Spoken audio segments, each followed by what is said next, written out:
just to prep you. Like I've had Wait, episodes. 1 2 1 2. Okay. Yeah, I've had episodes where people like were not audible. So probably I will ask you to probably bring the mic to this level. Okay. Yeah. I thought you I wanted people to see what I'm saying. yeah. So that Who is this talking? Huh? yeah. If you can lower it and then project it upwards, you can also see. This is a nice mic, man. Yeah. It's a pro mic. Yeah, I mean, I feel ashamed trying to tell us about mics. Who am I? So, you are on the Nothing podcast. With all your, like, after doing all the things, all your achievement, you end up in the Nothing podcast. Well, this is one of the things that I've been dreaming about. All my life, I really wanted to come and talk about nothing. You know, everybody is expecting you to say something. Yeah. And this is the first time that I have no pressure doing an interview. Like, I really don't have to say anything. You don't have to of say anything because importance, you don't have to say anything. Now, as the tradition here, I usually do an introduction just so that people know who we are in case this video end up in someone's WhatsApp status. I'm called Nelson Kwaje. I'm a lot of things. but I'm a tech guy, and I also do some work in South Sudan and also in the region, focusing on technology, advocacy, and development. You are an artist. You're a recording artist and a song writer, performer, but you're also an activist and you're a youth leader. You are engaged in development and issues of activism and advocacy in this country. Probably you tell us your name and you tell me one or two things about the stuff you do. Okay. My name is Manasseh Mathiang. Yeah. My family, mostly the elder ones, call me Abesh. Abesh. Abesh. Yeah. My classmates in school, and now fans call me Mapose. Oh. Yeah. And someone calls me Honey. Honey. Don't ask me any questions. Huh? But then now, about what I do, you mentioned that I am an artist. Yeah. You are right. I am an activist. You're very correct. There is also one thing that you may not have known about me. I am a marketer. Oh, you're a marketer? Yes. When I came to South Sudan in 2011, one thing that pushed me to the country is I wanted to form my company, and that is Marketing Solutions Limited. Oh. Yeah, so I'm very passionate about selling things. I have seen this microphone. This gives me ideas. Yeah. Yeah. So that is me. Yeah, but interestingly, we met when in 2016, right? Yeah. We met in 2016, Yes, around yes. there, and we met in Nairobi. Yeah, by mistake. Kid. By mistake, because I remember I was at the iHub by then. Yeah. I was at the iHub because I had finished my school and I started doing tech work in Nairobi. And I started doing tech work at the iHub. I was only South Sudanese there. And so the community knew me and stuff like that. And you passed by the iHub because you were doing some stuff with Defy Head now, the organization that I work for now, but also with the Peace Tech Lab. I think you were there to meet or to talk to someone from the Peace Tech Lab or from something like that. I don't know. Yeah, but I was there as Defy Head. Yeah. Yeah, we were working on initiatives. I don't remember quite well what the main meeting there was, but it probably was around campaigns to do with social media, hate speech, and someone then, I don't know who connected us. Someone said like that guy is a South Sudanese. I think you tapped on my back. Yes. Someone said You like, said hey, hi. Yeah. And I'm like, Zole Junubi Junubi. It has this Junubi Yeah, eyes. this Junubi. Like yeah. Like if Junubin, they greet you. You're always aggressive. Like the way when you hit my back, I was like, that's a Junubi hand. Yeah, and then we started it off immediately. You told me, what are you doing here? I was telling you about my stuff, and you told me about Defy Head now. Yeah. And you introduced me to Defy Head now. Yes, I remember. Yeah, and you were like, hey, come and meet this guy. This is what we're doing and stuff like that. And that's what a lot of people don't know is that like all these campaigns, all this work, they're intertwined. Because you were one of the founding members of the work that is being done at Defy Head now by then, and you asked me to come and like, hey, attend I think you told me about a workshop that you guys were doing, and then I kind of showed up at that workshop, and probably that was my start of introduction to the Firehead now, and to some extent introduction to activism in South Sudan, because I've been primarily just doing stuff in Kenya. Like I was into the business of making money. Yeah, so it's interesting. One, I'll get to your ad a little bit, but one thing kind of like I was telling a friend of mine also about you, a mutual friend. You have a very good heart, and that's something that I don't. It's a compliment that I don't give a lot of people, is that you have a very good heart. You have a purity of intention. It's like, even you remember there is a time I was so busy in Kenya, and you told me, hey, I want you to come to South Sudan. You need to come and do consulting for digital media and work with NGOs and do trainings and stuff like that. And then later on, I ended up doing that with NPA and also with several other organizations. And also you came and told me, like, this is what you should do. You should be more into this. There is a time you were introducing me to the NGO forum. There is a time you were helping me with policy. I find you as someone whose intentions are very clear. Do you, like, I probably, like, I could be heaping a lot of praise to you. You don't want to say I'm trying to process and believe what you're saying. But like, I think you have a very, your intentions are very pure every time I met you. Do you, what do you make of that? Why are you into, like, helping everyone, trying to build an ecosystem, giving advice to brothers, bringing people up? I don't know, I'll just say I'm just a person who does what I expect other people to do to me. What is that expectation? In this world, they say no man is an island. You can't do everything. If there's something that someone else can do better, yeah, you let them be. You help them be that which you cannot be. And I feel that in this world, it usually pays to actually stand up for other people. It usually pays to want the best for others. Unfortunately, in this world, you find many people believe that for them to succeed, they have to pull others down. They have to make others worship them, and they feel that insecure when other people are in position of power, or other people have opportunities that they don't, which I find to be ridiculous. It's always important to always want to see other people smile. That is one thing that I always purpose to do. And that is one of the reasons why I'm in activism. I want South Sudan to be a better place. Not just for me and my children, but to South Sudanese in general. If you Google South Sudan right now, yeah, so you will not see this. Yeah. Yeah. You will not see what you and your colleagues have done with the Firehead now. You will not see that. What you'll see is hungry children. What you'll see is war. You'll see our big people. And then the caption there will be something related to war, something related to famine. It will not be the South Sudanese girls who are trying so much to make it in football, and they're trying their best. You will not see that. You will not see our basketball team that is now like really shocking the entire Africa. Highly ranking in Africa. Those are things that you will not see, and the reason that really hurts me is that as much as the world does not see the good in us, there's also so much bad happening to our people, and it's only us as people of South Sudan that will be able to make this country a better place. I think I find that idea of, like, our people and kind of native movements and indigenous movements, I find it very central in some of the work you do. Like, really, like, making the agenda is about the countries, by the people, for the country, especially by the youth. Why do you think that's important, this indigenous ownership of initiative, indigenous ownership of change?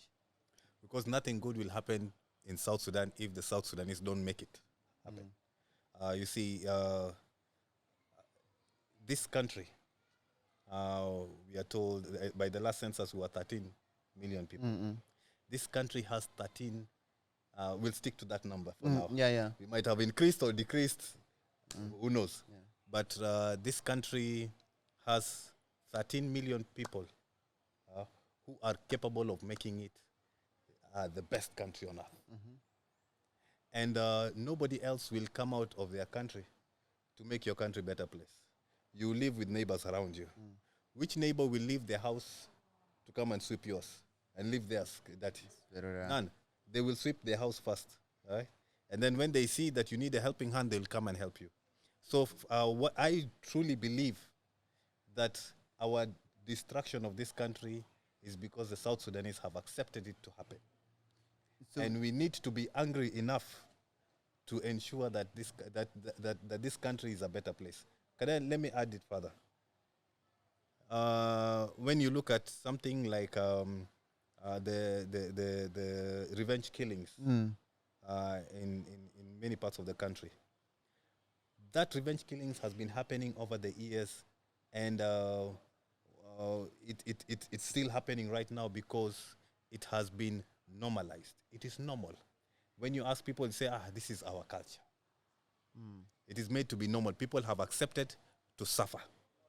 When you look at the things of Kalam Dollar, you'll realize that as the economy crumbles, we will continue to suffer because we have accepted we are a suffering people. Death is not something strange in South Sudan. When there's a conflict that happens and then 5 people lose their lives, South Sudan will be like, why are you making so much noise because of 5 people? You know, when I will give an example here, like when we were in detention the other day because we protested the loss of our sister and the poor healthcare system, which we decided that we are not going to just be happy with make it normal for our health system to be like that. A police officer asked us, why are you making so much noise when one woman... And that's you're referring to the death of Patricia C. It's a very tragic accident, which also but a lot of negligence and improper systems around that. Exactly. So the policewoman asked us, why are you making so much noise? Because of one lady. You know, that hurt me because you see, South Sudanese have made death a normal thing. Yeah. Yeah. We have made suffering normal. We are comfortable with our suffering. We have accepted it. It's ours. We are sufferers. Sufferers, oh yeah. Sufferers, oh yeah. Okay. That is. I want to get you back to that point, and I think someone gives this example of a frog that is when you put a frog in a certain type of frog. I think it's an analogy that people use. You put it in the water and you start boiling the water. The frog will just adjust its temperature slowly. Instead of jumping out of the water as it heats up. And it reaches a time where the frog is not able to adjust its temperature anymore because everything is very hot and the frog dies of that. How much adjustment have the South Sudanese been doing to all the nonsense and all the suffering that has been happening? I think in general, I think people have readjusted their expectations of what is normal every time. I remember in 2013 when people went into the protection of civilian side. Never in Juba have we had people sitting inside UN compounds. But then when it happened, I was like, okay, 1 week, things come to normal. But then it grew, and then few weeks, month, the settlements inside there became houses and became what and all that. Right now, it's even not an issue. Why why do you think for example, if people even don't think having people living within protection of civilian side is, in fact, some people whom I talk to, they tell me hey, these people are even having it better. I wonder how someone will say that way. There are children who were born on December of 2013 and have not seen life outside the gates of the protection sites. They are now 8 years old. Wow. They live in Juba. Yeah. In the Juba that they know, the South Sudan that they know, is just around the fence of the protection sites. If you go to the fence of the protection sites, there's nothing good that you can celebrate and say that these people are living it better. Mafi.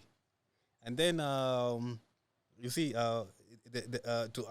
I'm trying to see if I really have an answer to you about how Adjustment. much South Sudanese can take, how much adjustment that you have to go through. That is a question that puzzles me every day. I was joking with a friend of mine. He's an artist, many men. In 2012, they did a song, Sukarabu. Right? Yeah. That song was a hit that time. People were really like, this song really speaks about what we were talking about. In the song, our late brother, Lil J, said that, Lil J died on the... Yeah, he died during the 2016 conflict, unfortunately, around, I think, Pageri. Yeah, that's Nimule Road. That's on Nimule Road. Yeah. Just to kind of echo that's Nimule Road is a road that had witnessed a lot of ambushes. Yeah. And Lil J was traveling by a bus, and the story is there's so much but he ended up dying on that road. He died on that and during the conflict. But then you'll realize that in his verse, may he rest in peace. Yeah.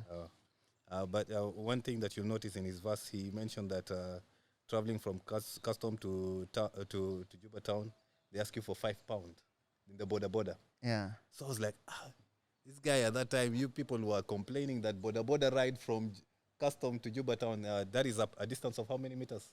How many miles? At that time, I think it's like about less than 10 minutes with the border. For those outside South Sudan, Yeah.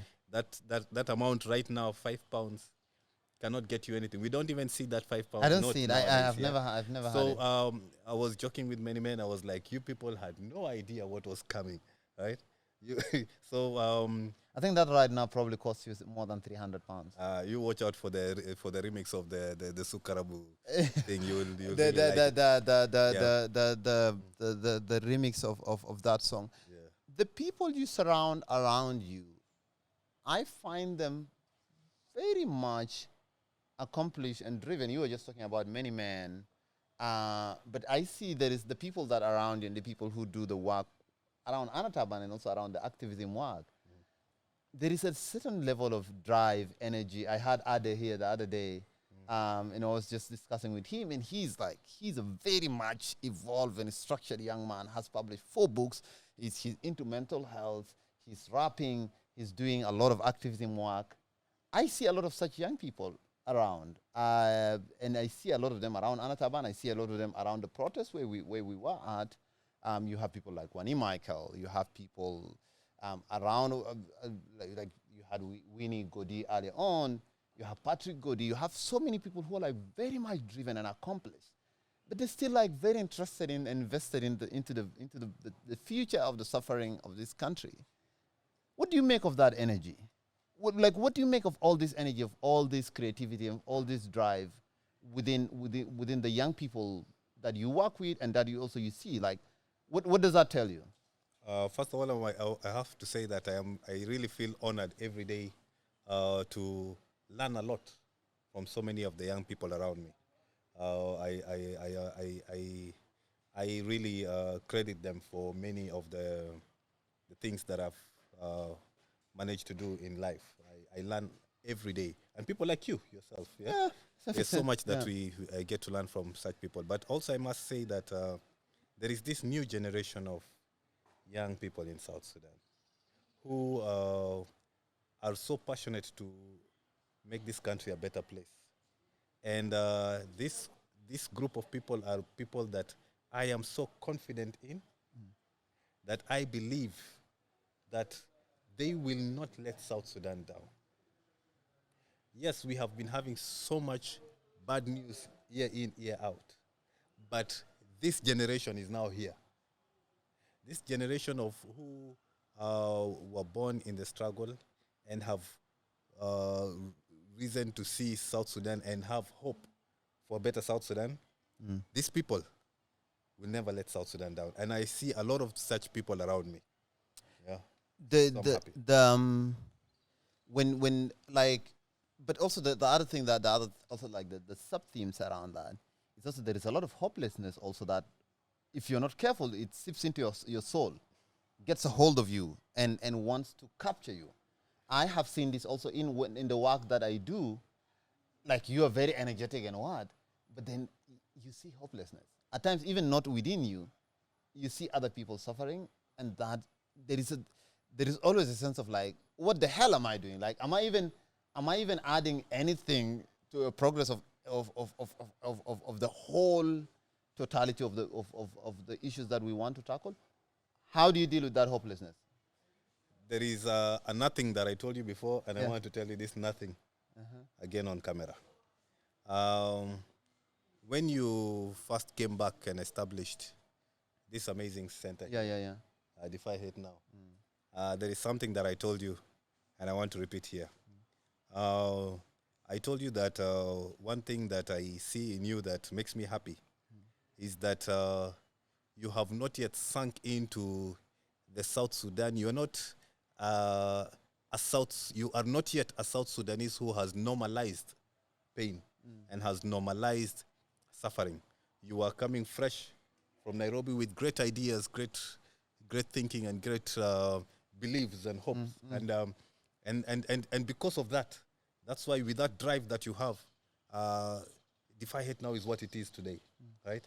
And I was telling you that I am really praying that South Sudan will not catch up with you. The South Sudan where we, the citizens, have decided to believe that suffering is normal will not come to you. That believe we are a country of war. We are. My father was born in war. He grew up in war. I am here in war. My children will be. No, I will not want you and the generation that that you are in to normalize this suffering. This is one of the reasons why I also stepped down from AnaTaban. Yeah. Because I believe I am from that generation that has almost given up, you know? And there is a need for a fresh talent, for a fresh energy to keep on taking the mantle, you know? And that is something that I encouraged you, and I will encourage you today, Jack.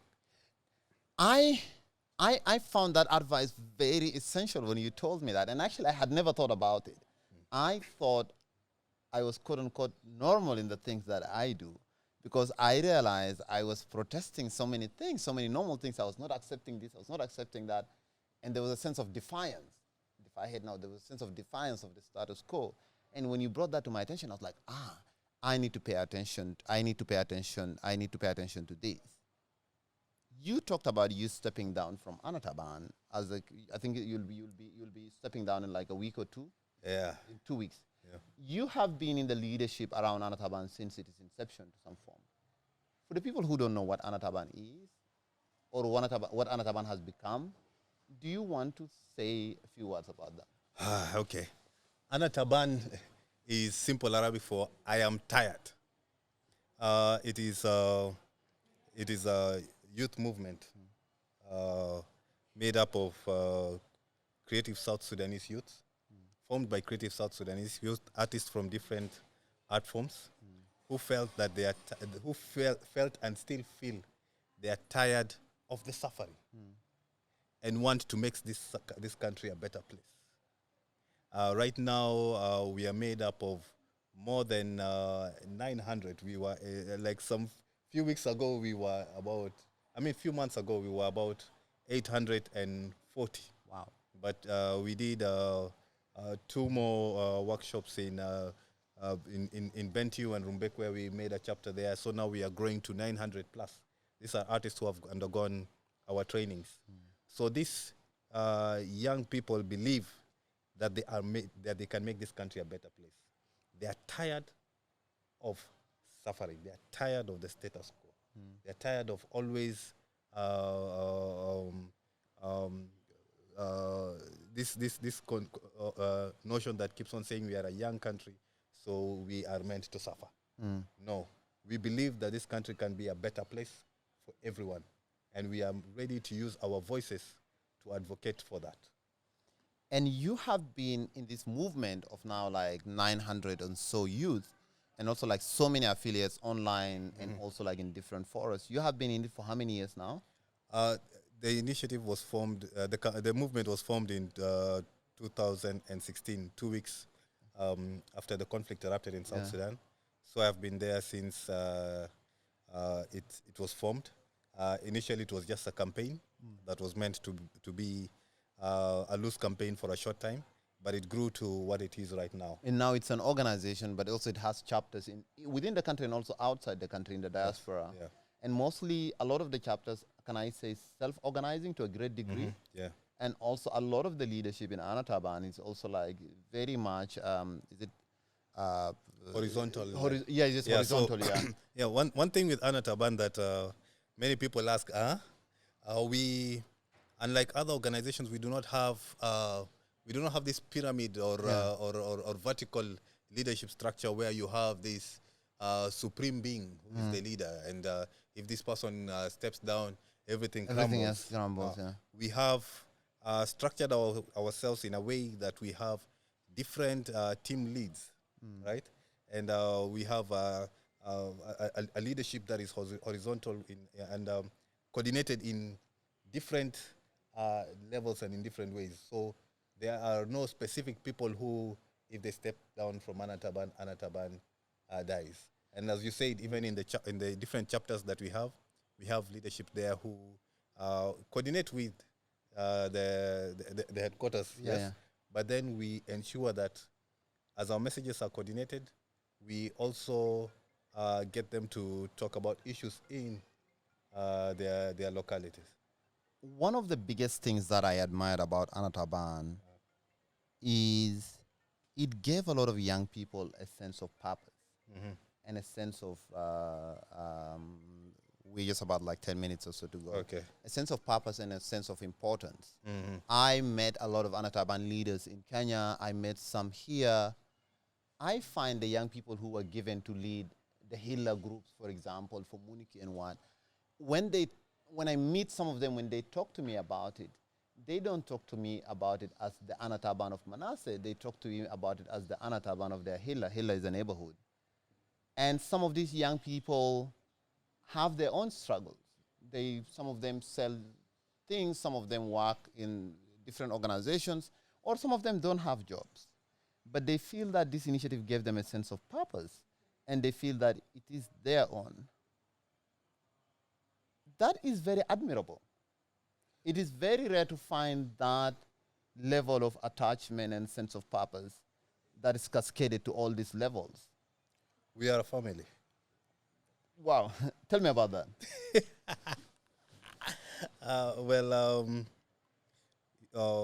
First I'll ask you, define a family. What makes a family? I think what makes a family is a sense of like genuine interest in the well-being of the other, irrespective of what is their rank and what I usually give, because what is their age or whatever thing within a family. Because I used to give this example. I used to manage a startup. I still do. And when I was running my startups, I ran the startup like a family. Yeah, just define a family. It is a... Oh, I define it. A family is a unit that composes of several individuals who are bound together. Who are bound together, by some lineage or heritage of some sort. Yahuda, exactly. So the same way with AnaTaban, you find that why we call ourselves together, as you mentioned earlier, we have this common sense of purpose and love and drive for our country. And you find that all of these youths, when they join AnaTaban, and every day we get messages from youths who want to be part of AnaTaban because they believe in what we believe in. And we stand for each other. We stand in solidarity with Junubin. And this youth come joining us with the desire of wanting to make a difference in their neighborhoods, wanting to make a difference in their country, and wanting to make a difference for themselves. Because many of the youth, as you mentioned, when they come to AnaTaban, we do not have a lot of resources. But you find that we come and sharpen each other, right? When you meet youth such as Eke Dance, or you meet Lual or whoever it is, you find that there is this gift that they have. There's this story of this guy that will want to make you a better person. Yeah, Lual was here in this podcast 2 days ago. Oh, he was. Yeah. Yeah, you see. So you find that when we continue to bond together, we get to learn from each other, we get to sharpen each other, and in the process get to fix this nation that we love so much. I think that is one of the biggest. do you think the leadership model and the solidarity is AnaTaban by you kind of like taking the lead and really stepping down and allowing other people to lead, but also having a leadership structure that is really much horizontal and having input in it? Are you trying to mirror something that you think this country should be able to do in terms of it is whatever you call, in terms of it is way of running? I've not thought of it that way. What I feel was the reason why the founding members, we were 20 of us when we founded AnaTaban, why we thought we should follow this this model is because we wanted AnaTaban to belong to all AnaTaban members. We also wanted all other AnaTaban members to feel like they have a voice, that they can be able to anytime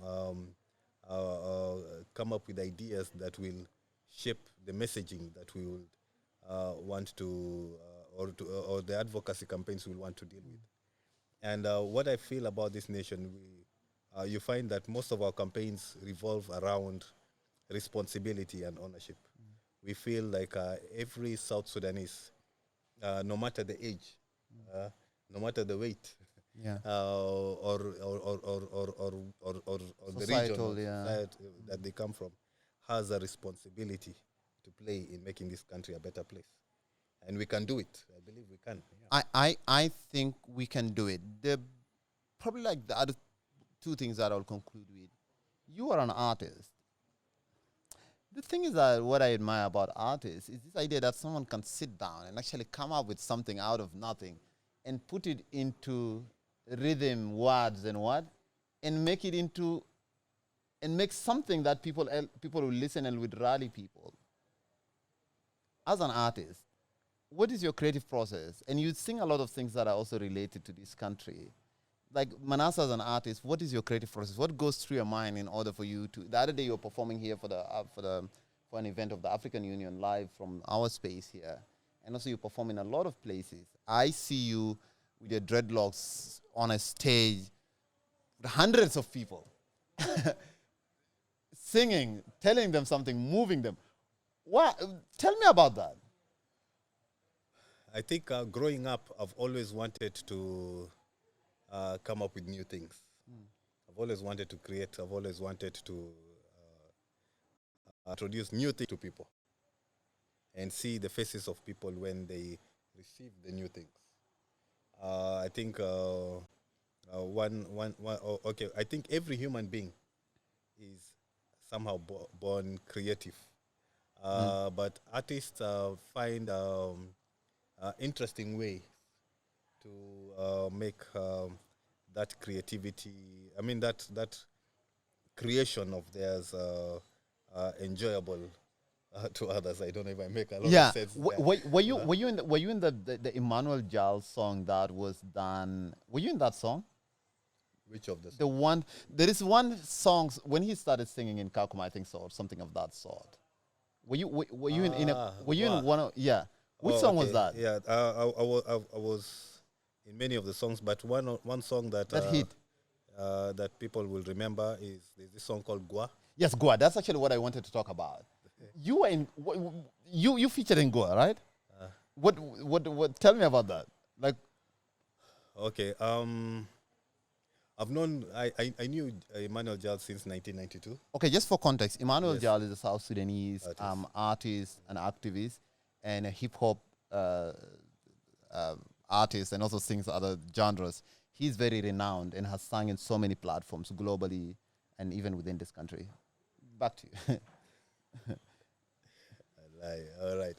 So yes, I like the way you ensure that your viewers get my to audience understand. are not so much South Sudan knowledge deep. Yes, and I've spoken a lot of Arabic. Yeah. I forgot that. No, it's fine.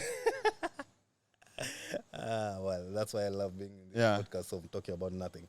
Now, see, one thing is that I knew him since 1992, and in 2003, when I just left,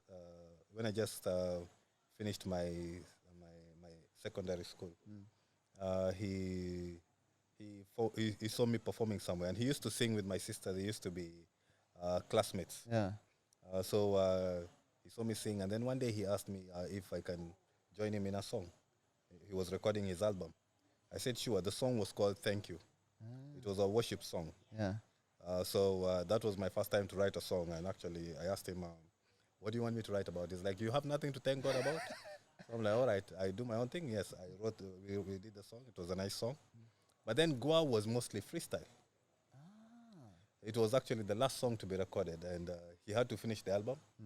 And the producer was like, okay, you have to finish the album. I have this track. I think would be interested. When we heard the track, it's like, this sounds a lot of really South Sudanese, yeah. And then his sister Nyorach, came up with the chorus. Nyorach is she's also an artist. Galwa. Yeah, hey Galwak. She has a hit Galwak. song. If you're listening to this, go and check Galwak. Yeah. So she came up with the chorus, and then from there the verses was mostly freestyle. So it was I, Emmanuel Jal, Nyarwach, and Lam Tungwa. Lam Tungur, who is now a Zol minister. Kabir. He's a Zol Kabir. Lam Tungur is started from, but Lam Tungur is now what a minister of. He's the Unity State Minister of Infrastructure. Infrastructure, yeah. Yeah, so he was part of the song. Yeah, so we came up with the song, and then in that was 2005. Yeah. So then on the 9th of January. Yeah. Was it 9th of January or July? 9th of January 2015. We then left on the 10th of January, we left to Kakuma. 2005, sorry. 2005, yeah. That's what it was. 2005, yes. We left to Kakuma refugee camp, where we went and did the video of the song. Yeah, the video of the song was celebrated with the citizens there who were now excited about the signing of the CPA. Yes, the signing of the CPA. Yeah, it was on the 9th. Then on the 10th, we traveled. Wow. How old were you by then? I was born in 1984. 2014 minus 19. 2015 minus, I don't remember. 2005 minus 19 what? 2005 minus 1984. So you were like 21? Yes, 21. 21. Yeah. You were 21-year-old. Here you are recording Goa and doing all this stuff.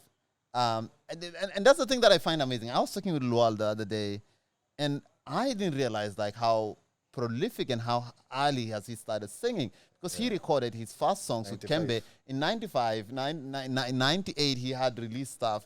So I was telling him like, Lual, like when you're on stage with Crazy Folks, with all these people and what, do these people, do the artists in your audience realize like how far back you go in terms of your artistic He's very humble man. He rarely talks about himself. Yeah. And I was like, dude, you did a collab with Kembe when you were like 11 or 13 or what? Like he was so much ahead of his time. But I think there is, and that is something that should be honored. Legacy is something that should be honored, and having a fast start, like pioneering something, is something that should be celebrated and honored. And I think you did that. You did that with your artwork, with your collabos. You did that with the work that you're doing with AnaTaban, but also all the fact that you're still on the street being arrested the other day. That is an accomplishment? It is not an accomplishment, but it's a like sacrifice that needs CV, to be honored. arrested, detained for some I don't know, like if people have like the arrest records. By the way, someone was saying, someone naively told me like, hey, some people at times get arrested so that to get profile. I was like, getting arrested in South Sudan is not, if you want to get recognition, getting arrested is not the best way. Because in South Sudan, it's not like, hi, sir, I think you're making disturbance and we need to take you inside. It's not like that. It's most of the time, would you love to sleep in this corner? Yeah. Or, can you have most of the time, the arrest is just like you being shoved into somewhere. You have to protect your neck, few beatings here and there. There is nothing honorable about being arrested. The honor is in the conviction and the fact that we're pushing for a greater goal. Yeah, but like the suffering itself is not honorable in any way, shape, or form. Manasseh, thank you for being in a podcast about nothing. Thank you for having me. I have for the first time, managed to have an interview where I do not worry about what I will say. Hey, the producer used to tell me that we need to have an outro or something like that. Thank you for having me. And yeah, this is it. This is actually a great podcast that you're having, and I believe through this, good things will come. Thanks, man. Yeah. Yeah. We'll most likely, our producer will do something where Go will play at the end of this thing. I hope copyright strike will not come after us. But we have one of the contributors here with us. Okay, this is over. It's over. Where are you coming from? Let's finish this.